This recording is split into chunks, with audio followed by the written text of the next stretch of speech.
The Town Ball Tour is getting back on track this week after weather forced us to reschedule our stop in Loretto. It rained so hard up there. We had to cancel, but it's coming back July 22nd.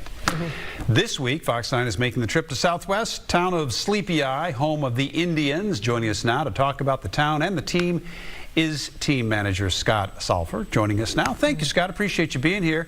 Tell us about... happy to be here. Well, you're welcome. Tell us about Sleepy Eye and what makes that town and that community and that team so special. Yeah, well, Sleepy Eye, it's got to be about the people. When you need something done, people step up, whether it's a fundraiser or a community event.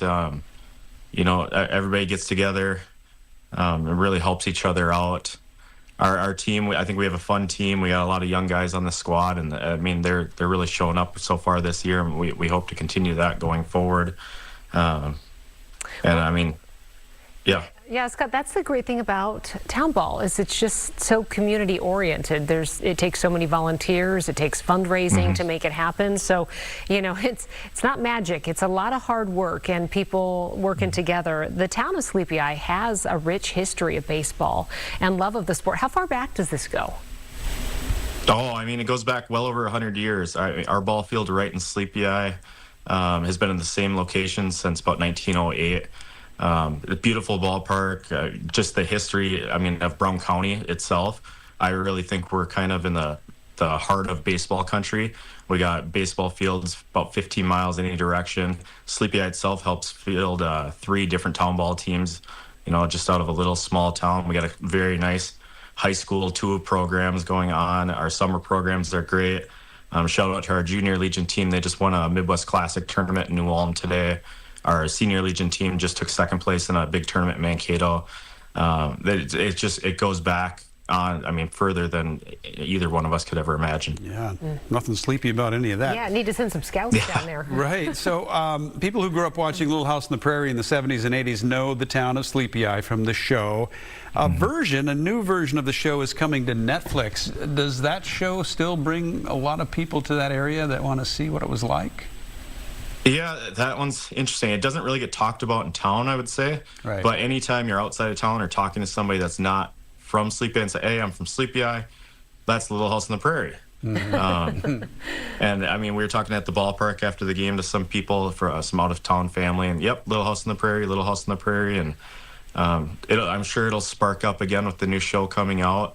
But yeah, if we can get more people to town, that's always a good thing. Yeah. Is there a version in history of how it got its name? Because I was always curious about that. I don't know the answer. Do you know the answer? Yeah, it's named after an Indian chief and a settlement that was here. All right. Oh, okay. Yeah. Well, we also understand that Babe Ruth once paid a visit to Sleepy Eye. So what's the story behind the Babe Ruth incident? Yeah, so he was here for a barnstorming tour is what they called it. So their season kind of ended, and at that time they didn't get paid enough to live year-round on it. So they would tour around to different ballparks and try to make some money that way. So he was here on the same exact spot where our current field sits. He hit a few home runs, and from what I heard, it was a cold day in October, but they had a pretty decent crowd for the weather. Hopefully we do a little bit better on Wednesday. It's a really cool part of Sleepy Eye history that, one of the greatest baseball players of all time was there. Yeah. No doubt. What are you looking forward to about this Wednesday's Town Ball Tour? Showing off Sleepy Eye, showing off our teams. We play the Stark Longhorns. A good majority of their team are Sleepy Eye guys. We're obviously all Sleepy Eye guys, and I'm just so proud of our community, seeing our local businesses come out. We've a lot of buzz going on around town from people that may not normally get at the ballpark, and we just want to really show off the beautiful facility we have and the community that we are fortunate to have here in Sleepy Eye. Yeah, and Scott, show off some of the baseball there. It's incredible that you're able to field so many teams, and congratulations to all of the Legion ball players this weekend as well. We will see you on Wednesday. This is Scott Salfer, the town ball manager in Sleepy Eye, Minnesota, and we are looking forward to a big night there on Wednesday night, Scott. Yeah, thank you. All right, well, again, last week's stop in Loretto washed out as a result of some heavy rain on that day, but we will be back, as Kelsey said, on July 22nd. This year's tour will go to 6 towns in all in our area, and we hope to see you out there. There they are on the screen. As you know, we've already been to Farming. Sleepy Eye is this Wednesday, and the other 4 are listed there, all in July. Staying in the realm